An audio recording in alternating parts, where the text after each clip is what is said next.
Hey guys welcome back. അപ്പോൾ വിവോയുടെ V15 ഒരു offline series ഫോണാണ്. ആ രീതിയിൽ മാത്രം കണ്ടാൽ മതി ഈ ഒരു ഫോൺ. ബാക്കിയുള്ള ഓൺലൈൻ സീരീസ് ഫോൺ പോലുള്ള സ്പെസിഫിക്കേഷൻസ് ഒന്നും പ്രതീക്ഷിക്കേണ്ട. ആദ്യം തന്നെ ഞാൻ പറയാം ഇതിൻ്റെ പ്രൈസ്. അതായത് 3 വേരിയൻ്റായിട്ട് ഈ ഒരു ഫോൺ വരുന്നുണ്ട്. ഒന്ന് ബേസ് മോഡൽ എന്ന് പറയുന്നത് 8GB 128GB ആണ്. ഇതിൻ്റെ ആക്ച്വൽ പ്രൈസ് 34,999 ആയിട്ടാണ് വരുന്നത്. സെക്കൻഡ് വേരിയൻ്റ് എന്ന് പറയുന്നത് 8GB 256GB ആണ്. ഇതിൻ്റെ പ്രൈസ് 36,999 ഹയർ വേരിയൻ്റ് ആയിട്ടുള്ള 12GB 512GB വേരിയൻ്റെ പ്രൈസ് 40,999 ആയിട്ടാണ് വരുന്നത്.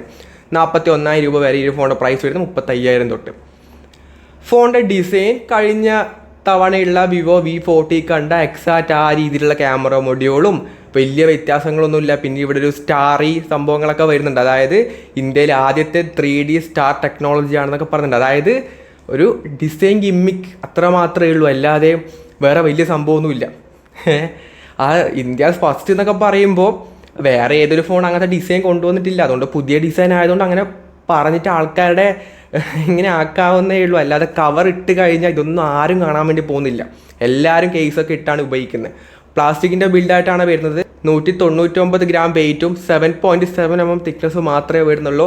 സോ ഇത്രയും വലിയ ബാറ്ററിയൊക്കെ ഈ ഒരു ഫോണിലുണ്ട്. ഒരു 6000 mAh ബാറ്ററിയൊക്കെ ഈ ഒരു ഫോണിലുണ്ട്. എന്നാൽ പോലും തിക്നെസ് വൈസ് ആണെങ്കിലും വെയിറ്റ് ആണെങ്കിലും നല്ല കുറവാണ്. ഒരു നോർമൽ മാത്രമേ വരുന്നുള്ളൂ. തിക്നെസ് നല്ലോണം ലൈറ്റ് വെയിറ്റ് ആയിട്ടുള്ള ഫോൺ കൂടിയാണ്. കൊള്ളാം എന്നേ ഉള്ളൂ, അതിൻ്റെ അപ്പുറത്തേക്കൊന്നും പറയാനില്ല. ഈ ഒരു പ്രൈസ് പോയിന്റിൽ IP69 റേറ്റിംഗ് കൊടുത്തിട്ടുണ്ട്. 3 കളേഴ്സിലാണ് ഈ ഒരു ഫോൺ വരുന്നത്. ഒന്ന് എന്ന് പറഞ്ഞാൽ ഏറ്റവും ഹൈലൈറ്റ് ആയിട്ടുള്ള കളർ സ്റ്റാറി നൈറ്റ്, അതൊരു ബ്ലൂ കളറാണ്.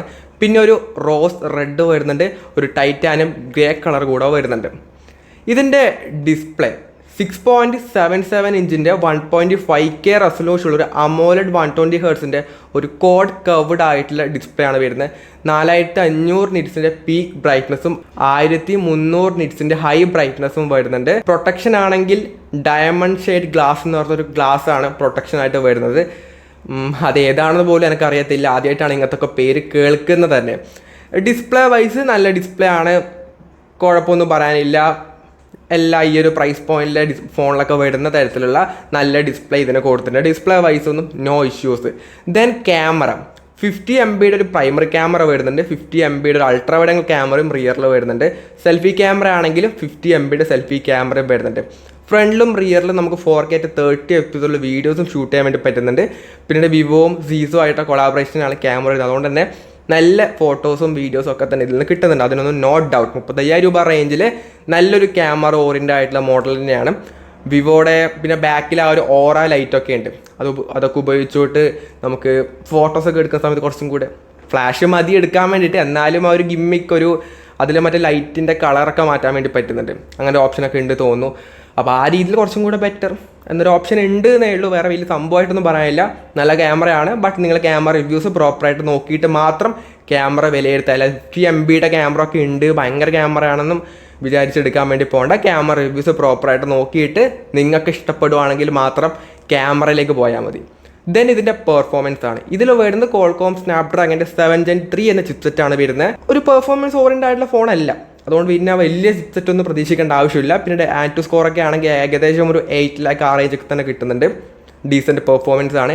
LPDDR4X RAM USF 2.2 സ്റ്റോറേജും വരുന്നുണ്ട്. ഫൺ ടച്ച് OS 15 ആയിട്ടാണ് വരുന്നത്. ബേസ്ഡ് ഓൺ Android 15 ആണ്. 3+4 ഇയേഴ്സിൻ്റെ ആൻഡ്രോയിഡ് അപ്ഡേറ്റും ഇതിൽ കിട്ടുന്നുണ്ട്. അത്യാവശ്യം ഒട്ടുമിക്ക എല്ലാ AI ഫീച്ചേഴ്സും വരുന്നുണ്ട്. ലൈവ് ട്രാൻസ്ലേറ്ററും സർക്കിൾ ടു സെർച്ചും പിന്നെ ഇറൈസറും ബാക്കിയെല്ലാം ഒട്ടുമിക്ക കോമൺ ആയിട്ടുള്ള എല്ലാ AI ഫീച്ചേഴ്സും ഈ ഒരു ഫോണിൽ വരുന്നുണ്ട്. ദെൻ ഇതിൻ്റെ ബാറ്ററി 6000 mAh ബാറ്ററിയും 90 വാട്ടിൻ്റെ ഫാസ്റ്റ് ചാർജറും ബോക്സിനകത്ത് തന്നെ വരുന്നുണ്ട്. വയർലെസ് ചാർജിങ് അങ്ങനത്തെ കാര്യങ്ങളൊന്നും വരുന്നില്ല. ബാറ്ററി ആണെങ്കിലും നല്ല ബാറ്ററിയും ഫാസ്റ്റ് ചാർജറൊക്കെ തന്നെ കൊടുത്തിട്ടുണ്ട്.